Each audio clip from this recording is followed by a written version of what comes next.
来看福摩萨卫星背后哦，是咱台湾头一个家己制造的卫星的成绩，继共受8粒光海遥测卫星。头一粒卫星早起伫新地国家太空中心，准备要送去美国，按算会伫今年第4季来发射升空。总统赖清德伫早起出席嘛，表示讲，这粒卫星改号名做泽匹林卫星，望讲会当亲像泽匹林导演共款，会当透过卫星的镜头，互世界看见台湾。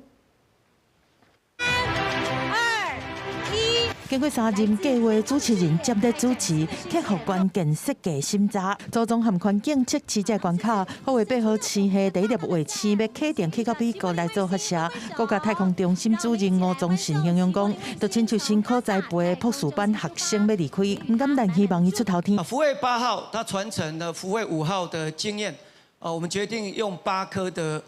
卫星构成星系，可以达到每日在访。含好的5号比起来，好的8号的解析度更较悬，而且以星系的方式来运作，互代表处上是更较尖嘛，更较明。国科会主委吴成文强调讲，84派的关键元件拢是台湾家己研制、开发、制造、组装。这个推进器是我们自己设计的，我们的产业界进来，还有做我们推进器的燃料。这些东西现在都是我们自己做的。感念导演泽必林在生的时阵是以空翕的影像来记录台湾，用镜头来呈现山南的变迁。福巴的第一粒卫星，总统赖清德改号做泽必林卫星。泽必林的妈妈、太太和因囝泽丁环拢在现场见证。这个命名让我父亲的精神跟视野延续到了太空了。这其实不像是一种单纯的荣耀而已，它更是一种责任的传承。借此提升人民生活福祉，更强化国家韧性，让我们能够积极应对气候变迁以及地缘政治的挑战。